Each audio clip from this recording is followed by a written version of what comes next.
వినపడలా? ఎలా చదువుతున్నారు? గుడ్. వేదికను అలంకరించిన గౌరవనీయులైన పార్లమెంట్ సభ్యులు వేమిరెడ్డి ప్రభాకర్ రెడ్డి గారికి, అదేవిధంగా రూరల్ ఎమ్మెల్యే దాదాపు 850 కోట్లతో రూరల్లో వర్క్ చేస్తూ ముందుకు దూసుకుపోతున్న మన రూరల్ శాసనసభ్యులు శ్రీధర్ రెడ్డి గారికి, మరియు వేదికను అలంకరించిన కలెక్టర్ గారికి, మరియు నుడా చైర్మన్కి, వర్క్ బోర్డ్ చైర్మన్ గారికి, అదేవిధంగా మన మున్సిపల్ కార్పొరేషన్ చైర్మన్ గారికి, మరియు వేదికను అలంకరించిన ప్రజాప్రతినిధులకు, అధికారులకి, డిఈఓ ఎంఈఓలకు, అదేవిధంగా పోలీస్ డిపార్ట్మెంట్ ఏఎస్పీ గారికి, మరి ఇక్కడికి వచ్చిన తల్లిదండ్రులకు అందరికీ నమస్కారాలు. విద్యార్థులకు నా శుభాకాంక్షలు. నిజంగా ఈరోజు ఎంతో సంతోషంగా ఉంది. ఎందుకనంటే నేను అక్కడ రోడ్లో నడిచి వస్తూ ఉంటే ఆ పిల్లల యొక్క ఆనందానికి, అరుపులకి నిజంగా ముగ్ధున్నయ్యాను. లైఫ్లో తల్లిదండ్రులందరికీ నేను ఒకటే చెప్పేది, ఇక్కడున్న ప్రతి తల్లిదండ్రులకు ఒకటే చెప్తున్నాను, చదువుకి పేదరికం అడ్డం కాదు. మన పిల్లలు చదివించాలంటే పేదరికం అడ్డు రాదు. అయితే తల్లిదండ్రుల పట్టుదల ఉండాలి. తల్లిదండ్రుల పట్టుదల ఉండాలి. నేను ఒక సాధారణ కుటుంబంలో నిజం చెప్పాలంటే ఇక్కడుండే తల్లిదండ్రులు మెజారిటీ కంటే ఇంకా తక్కువ స్థితి. ఒక పూరి గుడిసెలో పుట్టా. పూరి గుడిసెలు, అరుణాధపురంలో పూరి గుడిసెలో. నేను ఎంఎస్సి చదివి ట్యూషన్ స్టార్ట్ చేసింది కూడా పూరి గుడిసెలోనే. ఎంఎస్సి కంప్లీట్ చేసి ఇదే స్కూల్లో చదివా, ఇదే కాలేజీలో చదివా. పూరి గుడిసెలోనే ట్యూషన్ స్టార్ట్ చేసి 5 మందితో. అయితే దానికి ముందు మా తల్లిగారు, మా ఫాదర్ ఒక ప్రైవేట్ బస్ కండక్టర్, ఆర్టీసీ కాదు. ఆయన చదివిన 8వ తరగతి. మా మదర్ ఏలిముద్ర, ఆమె చదువుకోవాలా. కానీ మేము సాయంకాలం చదువుకుంటుంటే అక్కడ కూర్చునేది. మాకేం తెలీదు. ఉదయం చదువుకుంటుంటే అక్కడ కూర్చునేది, నాకేం తెలీదు. మేమేం చదువుతున్నా అది తెలీదు. కానీ ఆమె రెగ్యులర్గా మాతో కూర్చోబట్టి కష్టపడి చదివాం.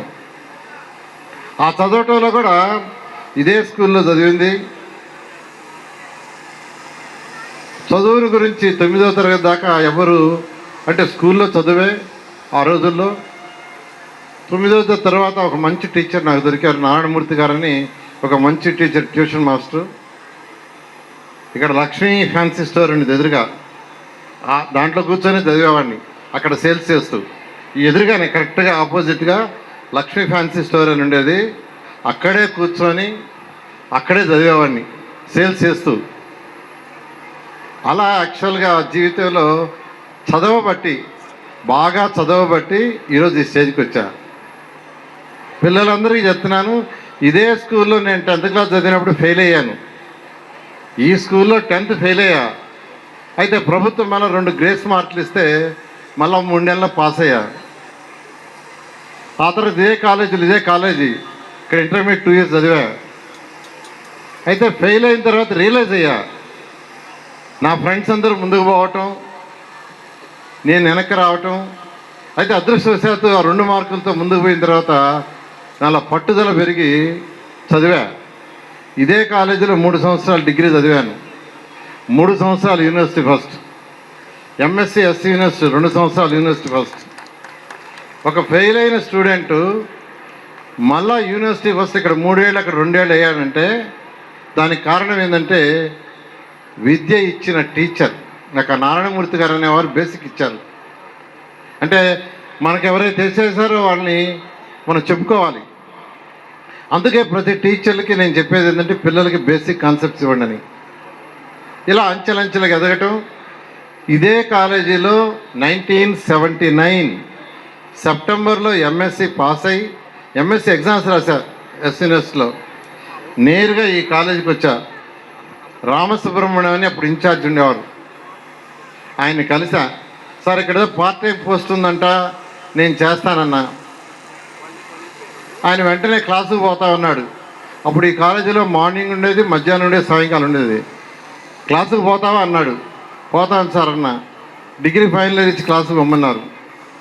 గంటకి 4 రూపాయలు, గంటకి జీతం, గంట టీచ్ చేస్తే 4 రూపాయలు. మొదటి 3 నెలలు నాకు 120 రూపాయలు వచ్చినాయి, తీసుకోవాలా. ఇంటికాడ ట్యూషన్ స్టార్ట్ చేసి 5 మందితో. 5 మంది అంచెలంచెలుగా నాకు 2-3 నెలల్లోనే 100 అయిపోయారు. ఇదే కాలేజీలో పార్ట్ టైం 1 ఇయర్ చేశాను. వాళ్ళు నాకు ఫుల్ టైం పర్మనెంట్ చేశారు, గవర్నమెంట్ జాబ్ ఇచ్చారు. మేనేజ్మెంటు నాకు యాక్చువల్గా full time post permanent job ఇచ్చారు. 5 మెన్ కమిటీ యూనివర్సిటీలు చేసి మళ్ళీ 1 ఇయర్ చేశా. I resign. ఉద్యోగానికి రిజైన్ చేస్తుంటే మేనేజ్మెంట్ ఆనం భక్తవత్సడి గారు ఒప్పుకోవాలా. అప్పుడు ఆయన ప్రెసిడెంట్. నువ్వేం పిచ్చి అడుగున్నట్టున్నావు, గవర్నమెంట్ జాబ్ ఏం చదువుకునేదంటే, నా మీద నాకు నమ్మకం ఉంది సార్, నేను రిజైన్ చేస్తున్నాను, వేరే వాళ్ళకి ఉద్యోగం ఇవ్వమంటే, లేదు లేదు 5 సంవత్సరాలు లాస్ ఆఫ్ పే మీద నీకు ఇస్తున్నాం, పోయి చేసుకొని ఇచ్చారు. ఇదంతా ఎందుకు చెప్తున్నానంటే, ఏదైనా కష్టం, హార్డ్ వర్క్, మనం చేసే హార్డ్ వర్క్ని బట్టి మన డెవలప్మెంట్ ఉండేది. తర్వాత అంచెలంచెలుగా మీకు అందరికీ తెలుసు, 1997 హైదరాబాద్ పోయాం. తర్వాత ఈరోజు 23 రాష్ట్రాల నారాయణ ఇన్స్టిట్యూషన్స్, 6,50,000 మంది. అన్నిటికంటే సాటిస్ఫాక్షన్ ఇచ్చేది 60,000 మంది ఎంప్లాయీస్ ఈరోజు నారాయణ గ్రూప్లో 1వ తేదీ జీతం తీసుకుంటున్నారు, పిఎఫ్ ఈఎస్ఐ కట్టి. అది నాకు ఎంతో సాటిస్ఫాక్షన్. ఎందుకు చెప్తున్నానంటే, తల్లిదండ్రులందరూ మీకు అందరూ చెప్తున్నా, మీ ఆస్తిపాస్తి ఏంటంటే మీ పిల్లల చదువే. మీ పిల్లల చదువే మీకు ఆస్తి. మా అమ్మగారు నన్ను చక్కగా చదివించబట్టి, ఆమెకి చదువు రాకపోయినా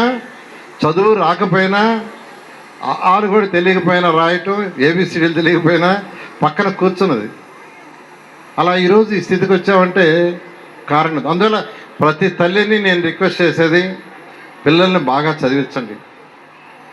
ఇదే స్కూల్లో 10th క్లాస్ చదివేటప్పుడు ఆ రోజు మధ్యాహ్న భోజన పథకం లేదు, లేదా ఇంటి నుంచి క్యారియర్లు తెచ్చుకునే సిస్టమ్ కూడా లేదు. మధ్యాహ్నం 1 to 2 బ్రేక్ అయితే ఇక్కడి నుంచి అరుణాచపురం పోయి నడిచి భోంచేసి మళ్ళా ఇక్కడికి 2 గంటలకు వచ్చి క్లాస్కి వినేవాళ్ళం. నాకు అవన్నీ గుర్తుండాయి. అందుకనే నెల్లూరు రూరల్ కానీ సిటీ కానీ రెండిట్లో ఉన్న ప్రతి ఒక్కరికి సైకిల్ ఇవ్వాలనే ఉద్దేశంతో శ్రీధర్ రెడ్డి గారు కూడా నన్ను అప్రోచ్ అయ్యారు. సార్ మీరు సిటీ కాదు నెల్లూరు కూడా ఈక్వల్గా చూడాలని నేను ఒకటే చెప్పా. రెండింటినీ కలిసి డెవలప్ చేస్తాం, ఇద్దరం కలిసి రూరల్ సిటీ డెవలప్ చేస్తామని రెండిట్లో ఉండే పిల్లలందరికీ ఇవ్వడానికి 10,000 స్కూల్స్ మా పిల్లలు, మా కుమార్తెలు, అల్లుళ్ళు ముందుకు వచ్చి వాళ్ళు యాక్చువల్గా 6 కోట్ల రూపాయలు ఇది సిఎస్ఆర్ కూడా, అంటే కంపెనీ సిఎస్ఆర్ కాదు, వాళ్ళ జీతం వాళ్ళకి వచ్చే డబ్బుల నుంచి వాళ్ళు యాక్చువల్గా 6 కోట్లు స్పాన్సర్ చేశారు. ఇప్పుడు 7,000 సైకిళ్ళు ఇప్పుడు ఇస్తున్నాం. మిగతా 3,000 కూడా రావాలి, మార్చి నుంచి వస్తున్నాయి. ఇంకా లేట్ అయిపోతే ఇబ్బంది అవుతుందని 7,000 ఇప్పుడు ఇస్తున్నాం.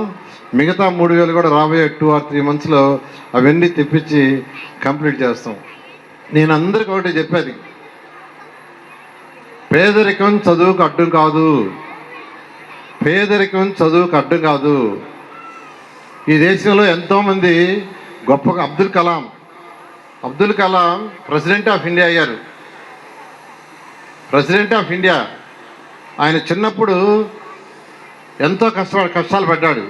ప్రెసిడెంట్ ఒక పట్టుదలతో ఆ విధంగా ఎంతోమంది పేదలు, నిరుపేదలు ఈరోజు దేశంలో ఎంతోమంది ఉన్నత స్థితిలో ఉన్నారు. నేను ఎలక్షన్స్కి ముందు నెల్లూరు టౌన్లో 94,000 ఇళ్ళు ఉంటే 84,000 తిరిగా. 94,000 ఇళ్లలో 84,000 ఇళ్ళు డోర్ టు డోర్ తిరిగా. ఇంకో 10 రోజులు గ్యాప్ ఉంటే 10,000 కూడా తిరుగుతున్నావు. ఈ తిరిగినప్పుడు సర్రేపల్లి కాలకట్ట, పెన్నా కట్ట, జాఫర్ కట్ట, స్లమ్ ఏరియాస్లో వాళ్ళ జీవనాన్ని చూశారు. ఆ తల్లిదండ్రుల యొక్క జీవనం, ఆ పిల్లలు, అంటే ఆ బీడీలు చుట్టుకునేవాళ్ళు తల్లులు, చుట్టలు చుట్టుకునే తల్లులు, వాళ్ళ ఆదాయం రోజుకి ఎంత వస్తుందంటే 50 రూపాయలు, 75 రూపాయలు. ఆ పిల్లలు చూస్తే చినిగిపోయిన నిక్కరు, వారం రోజులు ఒకే ప్యాంటు షర్ట్, ఇవన్నీ చూసే కళ్ళారా. ఆ తల్లుల్లో మెజారిటీ అడిగితే, ఎక్కువ మంది అడిగితే ఏం చేస్తామంటే 3 ఏళ్లలో పాస్ పని చేస్తున్నా, ఎంత వస్తుందంటే 3,000 వస్తుంది, 4 ఏళ్లలో చేస్తున్నా. ఇలా వాళ్ళందరి స్థితిగతుల్ని కళ్ళారా చూసి చెవులారా వింటాం. నేను అప్పుడే నిర్ణయించుకున్నా, నెల్లూరులో ఉన్న స్కూల్స్ అన్నింటినీ మోడర్నైజ్ చేయాలి, వన్ ఆఫ్ ది బెస్ట్గా చేయాలనే ఉద్దేశంతో ఎలక్షన్స్లోనే అనౌన్స్ చేసి ఎలక్షన్స్ ముందు ఈ విఆర్ఐ స్కూల్ గత ప్రభుత్వం మూసేసిన ఈ స్కూల్ని మళ్ళీ ఓపెన్ చేయిస్తానని అన్న మాట ప్రకారం మా పిల్లలతో ఎన్సీసీ గ్రూప్తో దాదాపు 17 కోట్లు ఖర్చు పెట్టి బ్రహ్మాండంగా తీర్చిదిద్దారు. నేను కూడా ఊహించలా ఇంత బాగా వస్తుందని. 1100 మంది పిల్లలు చదువుతున్నారు. అందులో చదివేవాళ్ళు నాకు తెలిసి 750-800 మంది సర్వేపల్లి కాలువ కట్ట, పెన్నా కట్ట, జాఫర్ కట్టలో ఏరి అడ్మిషన్లు ఇచ్చాం. ఫస్ట్ తల్లులు లేని పిల్లలకి, తర్వాత బీడీలు చుట్టిన వాళ్ళకి, తర్వాత పాస్మని చేసుకునే తల్లుల పిల్లలకి ఇలా చేసాం. ఇది చేసిన తర్వాత నాకేమనిపించిందంటే, ఇంత డిమాండ్ ఉండేటప్పుడు నెల్లూరు కార్పొరేషన్లో ఉండే అన్ని మొత్తం స్కూల్ చేయాలనే ఉద్దేశంతో వేమిరెడ్డి ప్రభాకర్ రెడ్డి గారు ఇక్కడే ఉన్నారు. ఇప్పుడు ఇందాకనే చెప్పాడు దాన వీరేశ్వర గారని. వేమిరెడ్డి ప్రభాకర్ రెడ్డి గారిని ఈ స్కూల్ పోర్టుకో తీసుకొచ్చి నిలబెట్టి స్కూల్ చూడగానే బ్రహ్మాండంగా ఉందన్నారు. మీరు కూడా ఒక స్కూల్ చేయండి అంటే మాట్లాడగానే నేను టేకప్ చేస్తున్నారు. వెంటనే ఆర్ఎస్ఆర్ స్కూల్ ఇచ్చారు. మన పోయి చూస్తే బ్రహ్మాండంగా ఉంది. గట్టి కొట్టాలి చప్పట్లు, గట్టిగా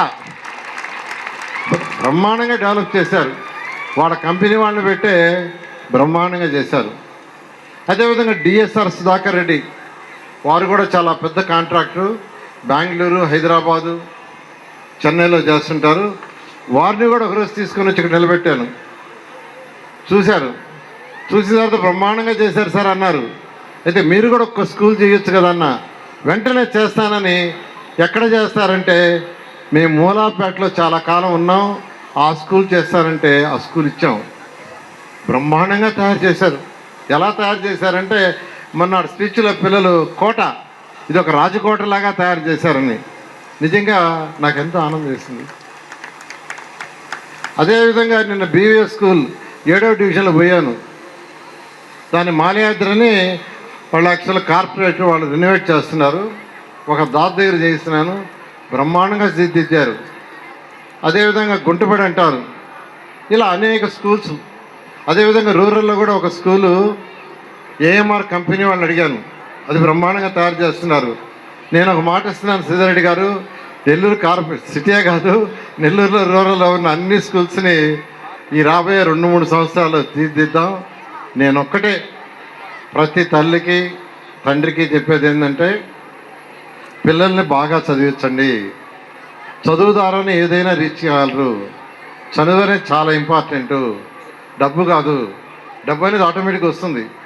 అందువల్ల అందరూ పిల్లల్ని చదివించాల్సిన రిక్వెస్ట్ చేస్తున్నాను. ఏం పిల్లలు బాగా చదువుకుంటారా? వినపడలే సరిగా.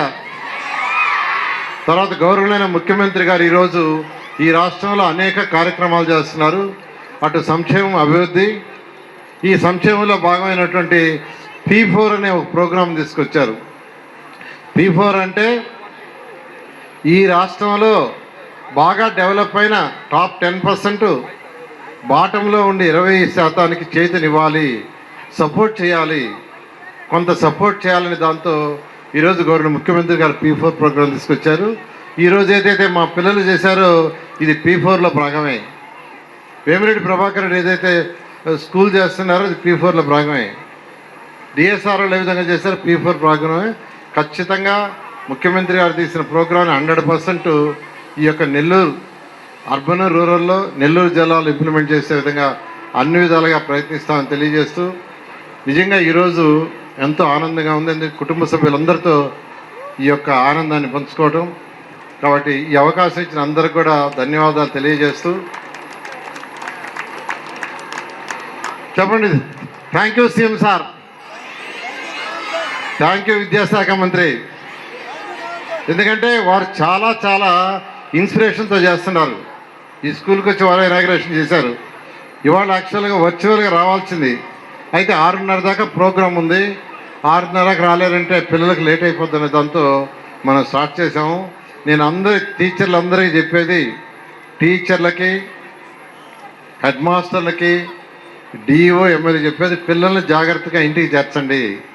తల్లిదండ్రులందరూ కూడా చెప్తున్నాను, పిల్లల్ని జాగ్రత్తగా ఇంటికి తీసుకోవాల్సింది కోరుకుంటూ సెలవు తీసుకుంటాను. నారాయణ హాస్పిటల్స్ ఆన్ వీల్స్ మీ ఇంటి వద్దే తక్షణ వైద్య సేవలు మరియు నిపుణుల చికిత్స. మా సేవలు specialist consultations, general medicine, general surgery, orthopaedics, dental, ophthalmology వంటి విభాగాల నిపుణుల వైద్య సలహాలు, ఎక్స్రే, ఈసీజీ, లాబొరేటరీ పరీక్షలు, రక్త పరీక్షలు, షుగర్, కొలెస్ట్రాల్, కిడ్నీ మరియు లివర్ ఫంక్షన్ టెస్టులు, కంటి చూపు పరీక్షలు, పంటి ఆరోగ్య పరీక్షలు, preventive health checks, diabetes, BP, గుండె, కిడ్నీ, లివర్ వంటి సమస్యలను ముందుగా గుర్తించేందుకు పరీక్షలు, అత్యవసర చికిత్స సహాయం, ఆక్సిజన్, అత్యవసర మందులు. మా ప్రత్యేకతలు 25 ఏళ్ల నమ్మకమైన వైద్య సేవలు, అన్ని వైద్య సౌకర్యాలతో కూడిన ఆధునిక మొబైల్ హాస్పిటల్. మీ ఆరోగ్యం మా బాధ్యత. నారాయణ హాస్పిటల్స్ ఎప్పుడూ మీకు అండగా.